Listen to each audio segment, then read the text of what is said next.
그러니까 고난을 통해서 하나님은요 우리를 축복하실 때가 많아요. 그 고난은 축복으로 들어가는 문이다 이렇게 생각을 해도 틀리지 않다는 거예요. 여러분 잘 아는 그 이랜드라는 큰 회사가 있죠. 박성수 회장님.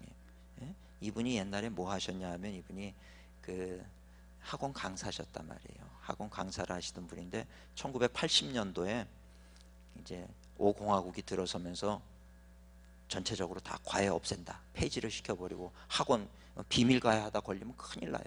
모든 그러니까 강사들이 학원 강사 아주 옛날에 난리치던 분들이 순식간에 다 일자리를 잃어버린 거예요. 그러니까 이분도 자기 직업을 잃었으니 이제 뭘 합니까? 그래서 맨날 지붕 옥상에 올라가 가지고 30분 동안 하나님 앞에 기도한 거예요. 이분 간증을 제가 듣고 얘기하는 거예요. 30분 동안 올라가서 하나님 이제 뭐하고 살아요, 뭐하고 살아요. 그러다가 그래 내가 이제 뭐 이대로 죽을 수는 없으니까 작은 옷가게를 하나 차려가지고 좋은 제품의 옷을 싼 가격에 세상 사람들에게 이로운 그런 좋은 일을 하다가 가야 되겠다. 그래서 만든 게 그 옷가게인데 뭐 처음에는 한 3평인가 이렇게 작은 공간에서 그거를 시작을 했단 말이에요. 그러면서 그 헌트라고 하는 제품이죠. 그때 아주 저도 대학교 다닐 때 그게 아주 뭐 얼마나 난리였는지 몰라요. 외국에 꼭 영국 제품 같은 데 보면은 한국 제품이고 이제 싸게 팔면서 금방 그 회사가 일어났죠. 지금 뭐 이랜드라고 하는 회사를 세웠지만 조 단위를 경영하는 회사가 됐단 말이에요. 어마어마한 기업이 됐죠. 그러면서 그분이 하는 얘기가 하나님께서 한쪽 문을 닫을 때는 다른 쪽 문이 열려 있다는 거예요. 우리 그런 게 안 오면 우리는 끝까지 그 길을 간다는 거죠. 하나님께서 막으실 때가 있다는 거예요. 제가 좋아하는 장로님, 저희 교회 장로님 한 분이 계신데 이분이 종로에 큰 빌딩을 가지고 계셨거든요. 종로에 큰 빌딩이 있으신 분인데 이분은 늘 교회 와서 사는 거예요. 그래서 장로님 일 안 하세요? 그랬더니 괜찮아요. 우리 직원들이 다 알아서요. 난 교회 일이 좋아요. 그리고 늘 교회에서 봉사하던 분인데 어느 날 갑자기 저한테 오더니 목사님 저희 사무실을 옮겼는데 개업 예배를 좀 드려달라는 거예요. 사무실 이전 예배를.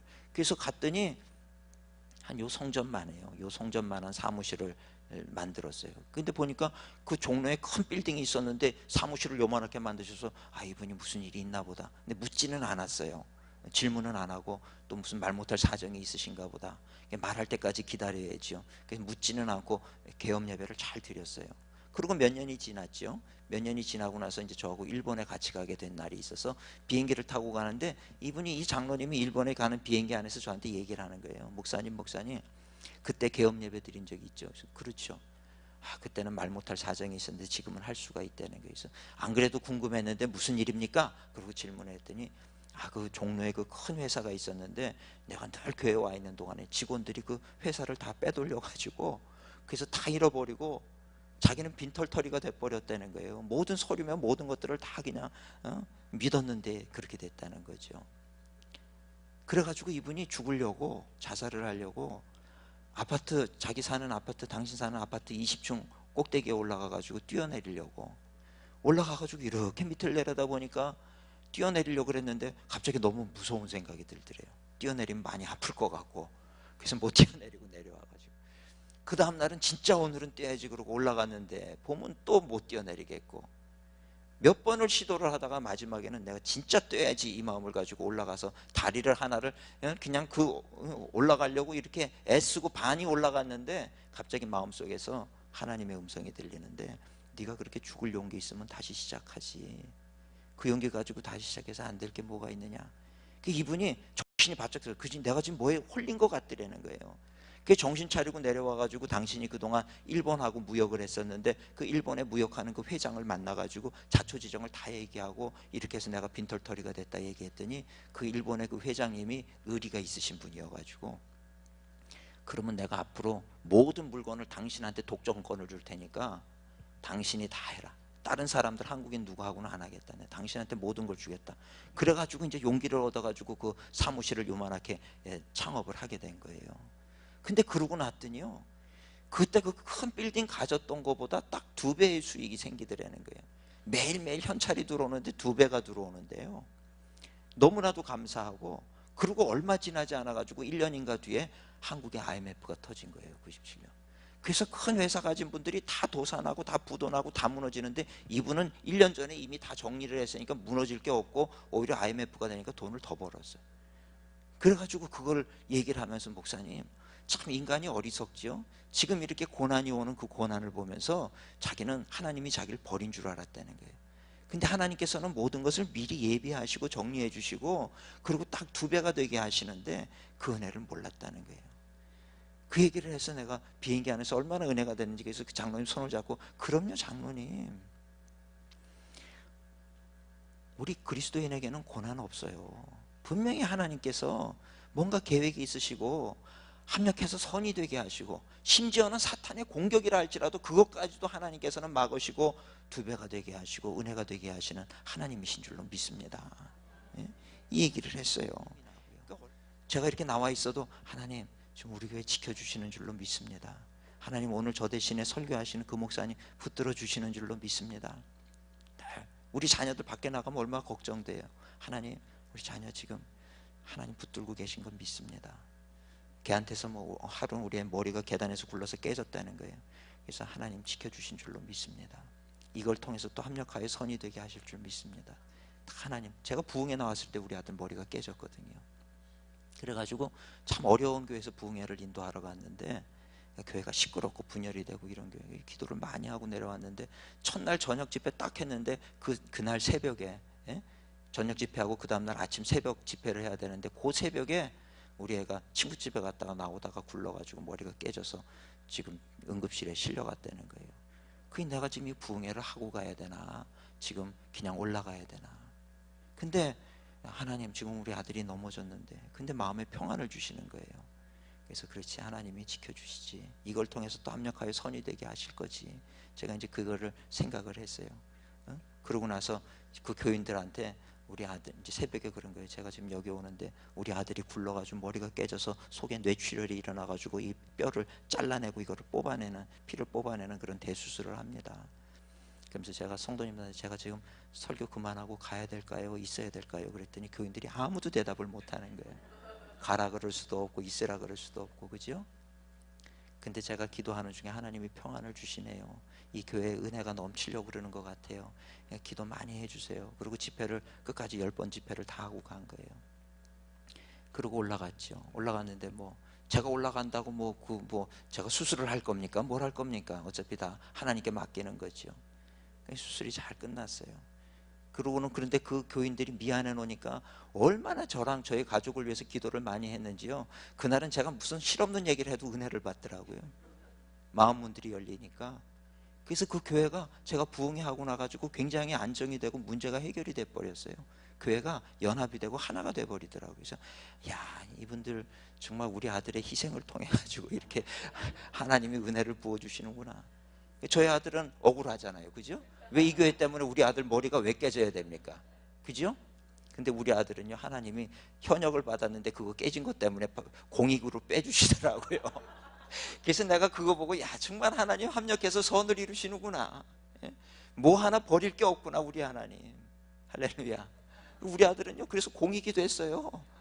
현역으로 가요. 아니 죄송합니다, 현역 가야 되는데 걔는 좀 정신 차려야 되는데, 근데 뭐 때문에 그런지 모르지만 하나님께서, 우리 아들은 미국 시민권이 있거든요. 미국에서 제가 유학 중에 났어요. 안 가도 되는데 자기가 어느 날 아빠 가고 싶어요. 그래서 야 고맙다 제가 그랬어요. 나라를 그래서 지키려고 하는 그 마음이 있어서 고맙다.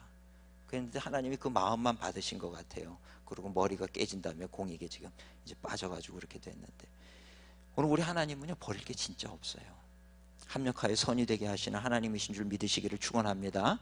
그래서 우리는 늘 하나님을 향해서 어려움이 오고 고난이 와도 여기에 하나님의 뜻이 있다. 나는 모르지만. 그래서 선하신 하나님을 찬양하는 거예요. 저희 교회는 예배 마치면 제일 마지막에 좋으신 하나님을 꼭 찬양을 해요.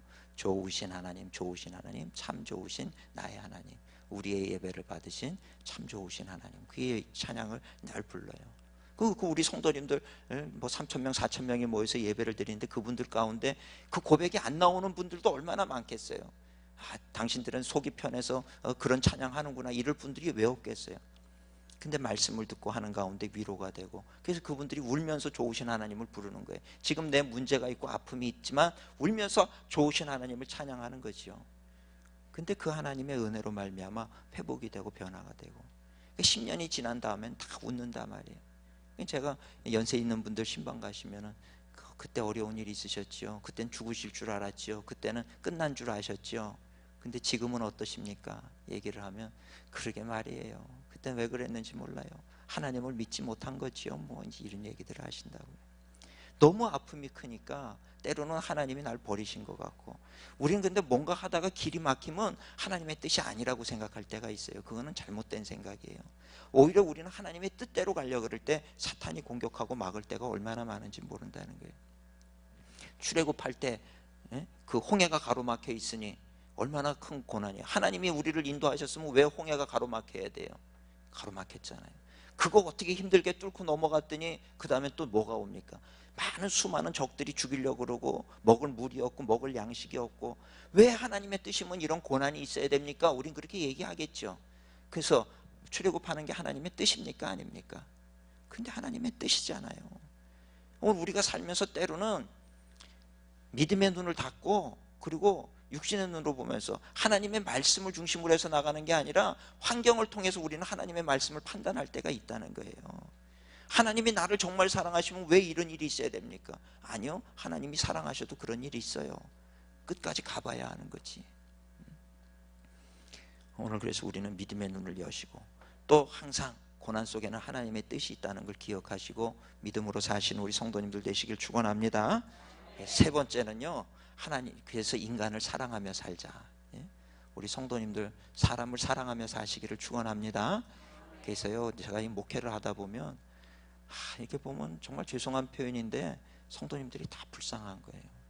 여러분들은 잘 모르시지만 저는 우리 교인들을 알잖아요. 사정을 알잖아요. 만나보고 이렇게 하면 다 설교를 할 때 무슨 설교 말씀을 준비를 해도요, 이렇게 보면 저 집은 가남이고 저 집은 폐암 말기고 저 집은 지금 남편이 바람났고 저 집은 저렇고 저렇고 이걸 보면 쭉 보면요, 문제 없는 집이 없어요. 저분은 저 웃고 있으면 저분은 지금 왜 웃고 있지? 저분 지금 속상할 텐데. 그 옆 사람은요, 웃고 있으니까 좋은 줄 알아. 좋은 차 타고 오니까 좋은 줄 알아. 근데 나는 알아. 그 집에 슬픔이 있다는 걸 알아. 저 집은 아들이 평생 동안 일어나지를 못하고 있어. 슬픔이 있고 제가 신방 가면 펑펑 울어요. 그런 분들이 앉아서 예배를 드리는 거예요. 불쌍하지 않은 분이 없어요. 그런데도 아무 내색하지 않고 버텨내고 이기려고 하는 그 모습을 볼 때 참 어떨 때는 목사로서 안쓰러운 마음이 들 때가 있는 거예요. 저분은 참 그렇구나. 그 결국 설교를 막 하다가도 결론은 뭘로 가느냐? 하나님 함께 하십니다. 힘내세요. 하나님이 함께 하십니다. 힘내지. 결론은, 모든 설교가 결론은 글로 갈 수밖에 없어요. 설교를 하다가 결론은 글로 가요. 하나님이 함께 하십니다. 근데 요즘은 참 하나님이 그런 아버지의 마음을 부어주시는 것 같아요. 그래서 이렇게 보면 가끔 가다가 예배하다가 저는 우리 남자 성도님들 다 일어나시라 그래요. 일어나면 우리 여자분들 다 박수 치라 그래요. 무조건 박수 치세요. 이래. 그러면 이제 광고 시간에 박수를 막 친다고. 여러분들, 저분들이 지금 밖에 나가서 회사에서 어떻게 사는지 아세요? 가족 위해서 무조건 박수 치세요. 이제 어떤 날은요, 어머니들 다 일어나라 그래요. 무조건 박수 치세요. 무조건. 이분들이 얼마나 기도하고 지금 자식들을 위해서 집안일 하는 거 얼마나 여러분들 아십니까? 박수 치시라고 그러는 거예요. 서로 다 박수 쳐줘. 어린이 주일이 됐는데 제가 어린이 주일에 설교를 하면서 부모님들한테 그랬어요. 부모님들, 혹시 자녀들한테 맨날 이놈의 새끼 왜 공부 안 하냐 막 그 소리만 하는데, 아이한테 가서 그 아이를 붙들고 엄마가 부족한데 네가 나의 자녀인 게 너무 감사하다 이렇게 표현해 본 적 있느냐 그랬어요. 없는 분은 오늘 가서 꼭 하라 그랬어요. 그랬더니 그 다음 주에 30대 초반에 젊은 집사님이 오더니, 목사님 우리 집에 기적이 일어났어요. 그래서 뭔데요? 그랬더니 지난주에 말씀 듣고 가가지고 자기 딸이 지금 중학교 1학년인데 얼마나 사춘기인데 말도 안 듣고 문 쾅쾅 닫고 들어가고 알았어 그러고 짜증내고 그러는지 걔한테 나오라 그랬더니 또 왜 그러냐고 또 인상을 찌푸리면서 나오더래요. 그래서 속으로는 한 대 쥐어받고 싶었는데 그 꾹꾹 참으면서 그 아이의 손을 잡고, 오늘 예배하는 중에 엄마가 깨달은 게 있는데 아무리 생각해도 엄마가 너무 부족해. 그런데 네가, 하나님이 너같이 이쁜 딸을 하나님이 이 못난 엄마한테 주신 게 너무 감사해. 근데 내가 너한테 감사하단 말을 한 번도 못한 것 같아. 그러면서 그 아이 이름을 부르면서 아무개야, 정말 진심을 담아서 엄마는 네가 내 딸인 게 너무 감사해, 이 얘기를 한 거예요. 부족하지만 엄마 노릇 열심히 할게, 이 얘기를 한 거예요. 그랬더니 이 아이가 듣고 있다가 어깨가 들썩들썩거리더니요, 와 그러고 울면서 그냥 터진 거예요. 막 울면서 방에 들어가가지고 2시간을 울더래요. 침대에 엎드려가지고 2시간을 엉 소리를 내면서 꺽꺽 그러면서 아주 2시간을 울다가 나오더니, 나와가지고는요, 이게 어깨가 막 울다가 멈추면 말 잘 못하죠, 그죠? 이렇게 되잖아요. 그러면서 엄마, 말도 못하는 거예요. 나도 미안해. 그동안 엄마 속썩여서 미안해. 사춘기가 그날로 끝났대요. 사춘기가 그날로 바로 끝나버렸어요. 두 모녀 관계가 얼마나 좋아졌어요. 그 다음 주에 와가지고 목사님 덕분에 우리 가정에 정말 기도해도 안 되던 게 해결이 됐대. 그렇죠. 그게 참 우리가 서로를 불쌍히 여기는 마음이 있으면요, 우리가 사랑 못할 사람이 없거든요. 요즘은 제가 그 마음이 하나님이 부어지니까 모든 사람이 다 불쌍해 보이는 거예요.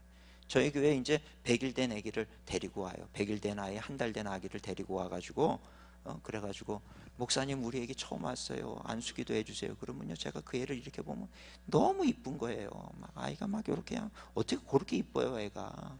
아무 지금 천진난만하게 세상 사는 것도 모르고. 걔를 이렇게 볼 때요, 너무 이쁘기도 하면서 한편으로는 너무 안쓰러운 거예요. 왜 태어났니 너는? 너네 엄마 아빠 때문에 태어나가지고, 야 참 왜 태어났니? 이런 마음이요.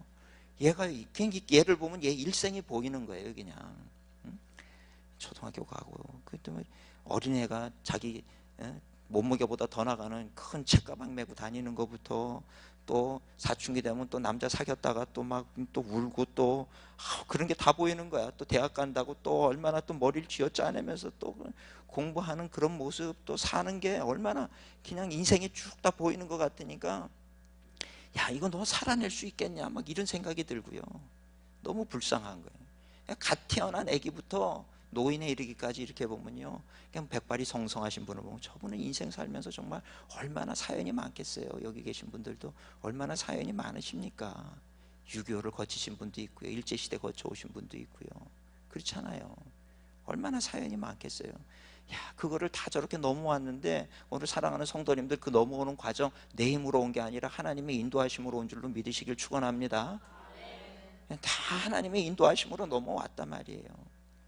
그러고 나니까 그 사연을 알면 그냥 지금 저 사람 소리 질러도요, 아니 왜 나한테 소리 지르는 거야 이게 아니라 가서 손을 잡아주고 싶은 거예요. 그렇지, 얼마나 당신이 속에 쌓인 게 많으시면 소리를 질러. 그죠? 인생 살면서 얼마나 많은 스트레스 받고 얼마나 많은 이 속에 쌓인 게 많으면 소리를 지르겠어요. 그게 느껴지는 거예요. 지르세요. 그냥 아예 소리를 지르세요. 괜찮아. 할렐루야. 그 마음을 가지고 보니까 사랑하지 못할 사람이 없는 거예요.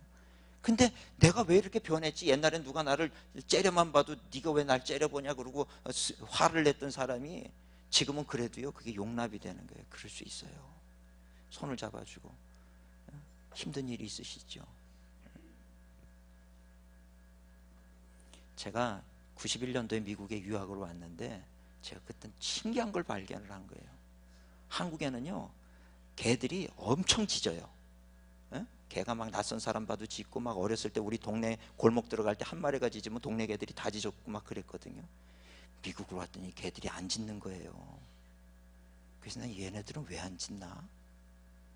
왜 미국 개는 한국 개랑 다른가? 그리고 제가 연구를 했어요. 연구를 해보니까 한국 개는 악이 받친 거야. 왜냐하면 생각해 보세요. 평생 집안에 발도 못 들여놨어요. 옛날에는. 그죠? 집 밖에 개집에 묶어놓고 살았다고. 묶여서 평생을 묶여서 사는 거야. 게다가 조금만 짖으면 막 주인이 슬리퍼 집어 던지거든. 애들은 막 들어오면 나가면 한 번씩 걷어차고 가고.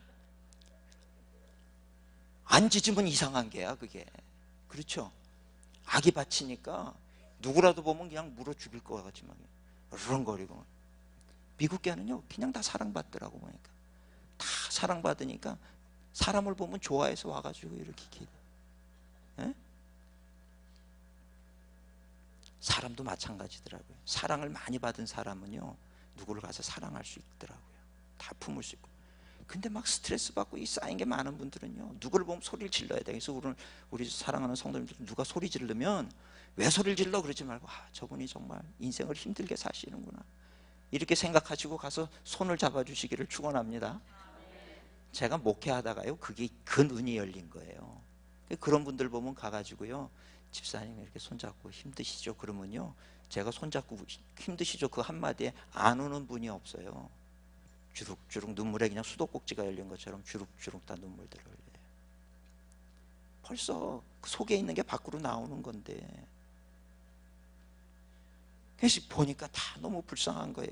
그래서 저는요 그냥 서로 용서하고 사랑하세요. 저분이 그러는 게 아니라 저분 배후에서 저 사람을 조종하는 악한 영이 그러는 거예요. 그게 정말 불쌍하잖아요. 위에서 기도해 줍시다. 우리 교회는 그래서 모든 성도님들이 서로 화목해요. 기도하고 분열이 없어요. 기도해 주고 어려운 일 있으면 속장님들이 속도원들 기도해 주고. 여러분 빛이 어둠을 이기듯이 축복은 저주를 이기는 줄로 믿습니다. 그래서 우리 그리스도인은 세상을 염려하고 근심하고 저주하고 사는 게 아니라 계속 축복하며 사는 거예요. 저는 제가 우리 교회가 왜 급성장했나를 생각했어요. 2006년 10월 1일에 독립이 됐을 때 성도가 500명, 480명이었어요. 근데 6개월이 지나고 부활주일날 출석교인이 1000명이 넘었어요. 또 6개월이 지나니까 1500명이 되고 엄청나게 한국교회 성장 안 하는데 우리 교회만 막 성장이 되는 거예요. 근데 내가 왜 이렇게 막 그냥 주일만 되면 사람들이 몰려오는데 막 소문에는 막 그냥 더 넘치게 막 소문들이 나기 시작하는 거예요. 그래서 도대체 왜 이렇게 하나님이 우리 교회를 축복하시나. 내가 담임으로 부임하기 전에는 10년 동안 그 자리에 있었는데 그대로 480명, 500명에서 왔다 갔다 그랬는데 왜 갑자기 내가 부임을 하니까 성장을 하나. 비결을 말씀드릴게요. 제가 담임이 된 다음에 우리 교인들한테 하자고 요청했던 게 뭐냐면 이쪽 지역을 축복하십시다 그랬어요. 우리 교회가 이쪽 지역을 위해서 존재하고 이 지역에 사는 성도들을 위해서 존재하니까 축복하며 삽시다. 그리스도인이 할 수 있는 것은 축복하는 겁니다. 그래서 집에 들어갈 때도 옆집을 축복하고 들어가세요. 내가 받고 싶은 복 다 받도록 축복하고 하나님 믿도록 축복하고 운전을 하고 다닐 때는 이쪽 일산 지역이 다 축복을 받도록 다니면서 기도하고 축복하라 그랬거든요. 그래서 성도님들이 오는데 제가 물어봤어요. 어떻게 우리 교회 오게 됐습니까? 그랬더니 그냥 다니고 싶은 마음이 들었다는 거예요. 교회는 다녀보셨습니까? 아니라는 거예요. 처음 교회 온다는 거예요. 근데 그런 분들이요 성전에 들어와서 뒤에 앉으면요 교회가 뭔지도 몰라요. 교회의 교자도 모르는 분들인데 뒤에 앉아가지고 울기를 시작하는데 펑펑 울어요. 전도돼서 불교인 평생 불교 다니던 분이 와서 앉았는데 앉자마자 그냥 뭐에 그렇게 막 소름이 복받쳤는지 막 울고 나오면서 나보고 제가 왜 울어요? 이런다고. 본인도 몰라.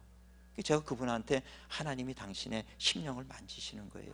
자기가 평생 불교 다녀도 이런 느낌이 없었다는 거예요. 영은 아는 거거든요. 우리 교회가 성도님들이 연합해서 서로 사랑하면서 기도하니까 거기에 성령의 기름 부으심이 계속 임하는 거예요. 그러니까 예배 중에 치유가 일어나고 새신자가 오면 뭔지 예수님이 누군지도 잘 모르는 분들이 울기 시작하고 하나님을 만나고 그냥 지역을 자꾸 축복하니까 지역에 사는 분들이 교회 오고 싶고 한 번은 제가 무슨 기도까지 했냐면요 밤에 이렇게 가는데 저희 교회 야경이 너무 이쁘거든요. 근데 십자가는 또 아주 하얀 불빛의 십자가가 너무 이뻐요. 그래서 내가 보면서 야 우리 교회 진짜 이쁘다. 하나님 이렇게 좋은 교회 주셔서 감사합니다. 그러고는 기도를 운전을 하면서 하나님 여기 다니는 많은 분이 저 십자가 볼 텐데 저 십자가 보면 들어와서 예배드리고 싶은 마음 들게 해주세요. 이렇게 기도를 한 거예요. 어느 날 새신자 오는 분들을 제가 묻는데 그 중에 한 분이 그러는 거예요. 제가 이 앞을 늘 다니는데 밤에 십자가의 불빛이 너무 이뻐서 언젠가 내가 들어가서 예배 드려야지. 오늘 시간이 나서 왔다는 거예요. 그래서 내가 하나님은 정말 우리의 기도를 지나가면서 하는 기도도 잊어버리지 아니하시는 하나님이시로구나. 이런 막 간증들이 있고 이런 증거가 있으니까 성도님들에게 늘 얘기하는 거예요. 축복하면서 하세요. 무조건 축복하세요. 축복하세요. 축복은 저주를 이깁니다. 빛이 어둠을 이기듯이 축복은 저주를 이깁니다. 무조건 축복하시라고. 오늘 이 팜스프링스 지역에요 부자들도 많은 동네라고 들었어요. 그 부자는 문제 없을 것 같아요. 마이클 잭슨은 왜 죽었대요? 예? 여러분 다 돈 있는 집들이요 문제 있고요 어려움 많고요 겉으로는 아닌 척해도요 속으로는 다 이 속이요. 재미있는 얘기 해드릴게요. 신포도 기제라고 있어요. 사워 그레이프라고 하는 게 그 심리학적으로 나오는 얘기가 있어요. 그 얘기가 유명하지요. 포도가 하도 그냥 그 포도를 따먹고 싶은데 너무 높은 곳에 있어서 먹지를 못하니까 에이, 저 포도는 실 거야. 그리고 스스로 마음의 위로를 받으면서 갔다는 얘기. 그게 이제 우리의 인간의 마음속에도 그 신포도 기제가 있거든요. 근데 그 얘기가 조금 변형이 돼서 2탄이 나왔어요. 2탄은 뭐냐면 그렇게 노력을 해서 결국은 그 여우가 그 포도나무 위로 올라간 거예요. 그래서 그 포도를 맛있게 따먹었는데 역시 자기 생각대로 시들하는 거예요. 그러니까 에이 신포도인데 이거 먹을 수도 없고 그래서 내려와야지 그러고 내려오려고 보니까 친구 여우들이 그 밑에 쫙 깔려가지고 부러운 듯이 자기를 쳐다보고 있더라는 거예요. 그러니까 그 여우가 어떻게 했겠습니까? 아, 이 포도 쉬어 그러고 내려왔을 것 같아요? 아니요, 안 신척하고 그걸 다 뜯어 먹은 거예요. 혼자 좀 달래도 못 줘. 주면 신 줄 아니까. 그러니까 줄 수가 없어. 그래서 그 포도를 다 따먹고 내려왔다는 거예요. 그러고 내려왔는데 그 이후 어떻게 됐겠습니까? 친구들하고 사이가 벌어져가지고 왕따가 됐어요, 이 여우가.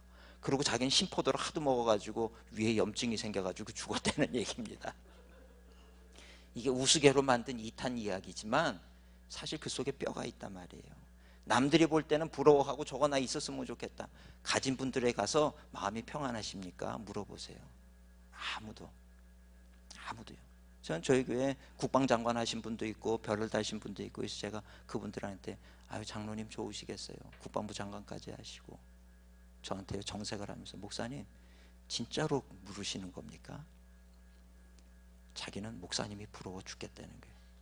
자기도 평생 목사님처럼 말씀 연구하고 말씀 전하고 그러고 살았으면 좋았을 것을. 목사님 이게 좋아 보이세요? 그 얘기를 하는 거예요. 물론 좋아 보여서 그 얘기한 건 아니에요. 저는